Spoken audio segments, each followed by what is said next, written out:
बंधुगण, जैसा कि कल शाम से ही हम सबको आशंका था, आज हो गया है। जब भी हिंदुस्तान में कुछ अच्छा होता है, जब भी हिंदुस्तान में कोई खुशी की बात होती है और भारतवर्ष अच्छा परफॉर्म करता है, तो कहीं ना कहीं कांग्रेसियों को चिढ़ होता है। कहीं ना कहीं राहुल गांधी से रुका नहीं जाता है और राहुल गांधी कहीं ना कहीं उस पूरे विषय पर प्रेस कॉन्फ्रेंस के माध्यम से एक प्रश्न चिन्ह लगाने का काम करते हैं, एक अड़ंगा लगाने का काम करते हैं। कल का दिन एक बहुत महत्वपूर्ण दिन था। कल तो योग दिवस था ही, किंतु संयोग देखिए, कल जिस प्रकार से पूरे विश्व में हिंदुस्तान एकमात्र ऐसा देश बना जिसने एक ही दिन में लगभग 87 लाख वैक्सीनेशन, पूरे देश में ये जो वैक्सीनेशन ड्राइव रहा वो अपने आप में एक ऐतिहासिक मोड़ पे जाके खड़ा होता है। और जिस प्रकार से ये काउंटडाउन कल आरंभ हुआ, लोगों में एक उत्साह, एक उल्लास का माहौल था। सोशल मीडिया में हम देख रहे थे, लोग बात कर रहे थे कि अब 50 लाख हो गया, अब 60 लाख हो गया, अब 59 लाख हो गया, अब 70 लाख हो गया। और शाम तक जैसे जैसे 80 लाख के ऊपर हिंदुस्तान वैक्सीनेशन में पहुंचने लगा, कहीं ना कहीं जो भारत की लड़ाई कोरोना के खिलाफ है उसमें भारत जीत रहा है, उसमें भारत अवश्य जीतेगा, इस प्रकार का एक खबर, एक लहर पूरे हिंदुस्तान में आने लगी। किंतु दुखद है कि आज सुबह राहुल गांधी ने प्रेस कॉन्फ्रेंस करके एक व्हाइट पेपर की बात की है और कहीं ना कहीं अड़ंगा लगाने का काम किया है। बंधुगण, आप सबने इस कोरोना की लड़ाई को शुरू से ही देखा है। आरंभ में ही राहुल गांधी और कांग्रेस पार्टी ने जब भी इस लड़ाई में निर्णायक मोड़ आए, उस समय उन्होंने राजनीति करने की भरसर प्रयास किए। कहीं ना कहीं इस लड़ाई को डिरेल करने का अथक परिश्रम राहुल गांधी ने किया है। मैं तो कहूंगा अथक परिश्रम राहुल गांधी जी ने भी किया है।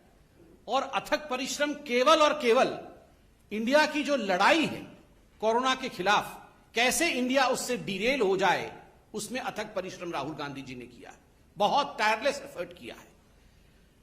आप याद रखिए, जब लॉकडाउन की परिस्थिति थी, पहली बार भारत सरकार ने लॉकडाउन किया था, उस समय उसी लॉकडाउन को तुगलकी लॉकडाउन कह के भारत के जो युवराज है कांग्रेस पार्टी के, राहुल गांधी ने संबोधित किया था, ये तो तुगलकी लॉकडाउन है। तुगलकी लॉकडाउन से लॉकडाउन क्यों नहीं हो रहा है? हमें वैक्सीन चाहिए से इस वैक्सीन में तो गाय का खून मिला हुआ है। हमें वैक्सीन क्यों नहीं दे रहे हैं से जब कोवैक्सीन आता है और छत्तीसगढ़, राजस्थान इत्यादि राज्यों में कोवैक्सीन सप्लाई की जाती है, तो कांग्रेस शासित राज्य मना कर देते हैं वैक्सीन लेने से। वैक्सीन हेजिटेंसी को बढ़ावा मिलता है। ये सभी विघ्न बाधाएं राहुल गांधी ने भारत के कोविड लड़ाई में खड़ी की है। मैं तो आज राहुल गांधी को एक अनसॉलिसिटेड एडवाइस भी दूंगा। वो शायद हमसे एडवाइस नहीं चाहते, मगर फिर भी मैं दूंगा कि कब तक आखिर आप ये वर्चुअल प्रेस कॉन्फ्रेंसेस करते रहेंगे? कब तक ये वर्चुअल प्रेस कॉन्फ्रेंसेस करेंगे? कभी रियल काम तो करिए। कभी कांग्रेस शासित राज्यों में जाइए और वहां किस प्रकार की परिस्थिति है, वहां कैसे वैक्सीन प्रॉफिटियरिंग हो रहा है पंजाब में, वहां किस प्रकार से वैक्सीन वेस्टेज हो रहा है राजस्थान में, किस प्रकार से वैक्सीनेशन सही तरीके से नहीं हो रहा है छत्तीसगढ़ में। आप वर्चुअल से निकल करके रियल ग्राउंड में जाके समीक्षा करिए राहुल गांधी जी। आज भी मुझे आश्चर्य हुआ, राहुल गांधी जी अपने प्रेस कॉन्फ्रेंस में डिसेंट्रलाइजेशन की डिमांड कर रहे थे कि ये जो लड़ाई है कोविड के खिलाफ, ये जो वैक्सीनेशन का प्रोसेस है, अगर डिसेंट्रलाइजेशन होगा तो वो ज्यादा अच्छा होगा। मुझे तो कभी कभी लगता है कि कंफ्यूजन और राहुल ये पर्यायवाची शब्द है। Confusion is thy name. Rahul Gandhi ji का नाम ही कंफ्यूजन है। He is Confucius Gandhi. हमेशा कंफ्यूजन, होना चाहिए नहीं होना चाहिए, वैक्सीन लेना है नहीं लेना है, लॉकडाउन करना है नहीं करना है। हर विषय को लेकर एक कंफ्यूजन की स्थिति को उन्होंने उत्पन्न करने का काम किया है, राजनीति करने का काम किया है। आज उन्होंने व्हाइट पेपर के बारे में कहा है कि एक व्हाइट पेपर वो जारी कर रहे हैं और कुछ बिंदु उन्होंने कहा है। बंधुगण, हम भी एक व्हाइट पेपर लेकर आए। ये हकीकत है जो आज आपके सामने हम बयां करने वाले हैं। मैं कुछ सवाल पूछूंगा और उसका उत्तर भी मैं ही दूंगा, क्योंकि हम जानते हैं कि ये उसका उत्तर राहुल जी नहीं देंगे। सवाल नंबर 1, ये जो सेकेंड वेव हुआ है ये कहां से शुरू हुआ? कांग्रेस शासित राज्य से शुरू हुआ। किन राज्यों में सेकेंड वेव का सबसे बड़ा असर पड़ा और सर्वाधिक प्रतिशत केसेस किन राज्यों में हुए? उत्तर, कांग्रेस शासित राज्यों में हुए। सर्वाधिक मृत्यु किन राज्यों में हुए सेकेंड वेव के कारण? उत्तर, कांग्रेस शासित राज्यों में हुए। चौथा प्रश्न, किन राज्यों में वैक्सीन को लेकर हाहाकार मचा? किन राज्यों ने कोवैक्सीन से इनकार किया और उसके कारण वैक्सीन हेजिटेंसी हुआ? उत्तर, कांग्रेस शासित राज्य। किन राज्यों में सर्वाधिक फैटेलिटी रेट, मृत्यु दर सर्वाधिक किन राज्यों में रही? उत्तर, कांग्रेस शासित राज्य।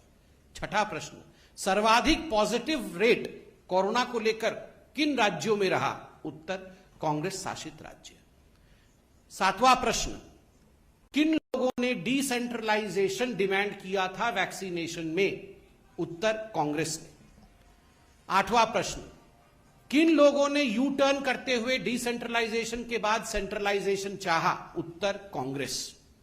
कल इतना बड़ा ऐतिहासिक वैक्सीनेशन का पूरा प्रोसेस रहा, किन राज्यों में सर्वाधिक वैक्सीनेशन हुआ और किन राज्यों में सबसे कम न्यूनतम वैक्सीनेशन हुआ?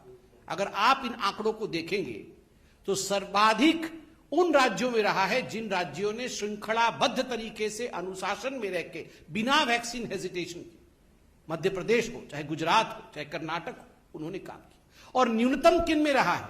कांग्रेस शासित राज्यों में न्यूनतम वैक्सीनेशन हुआ।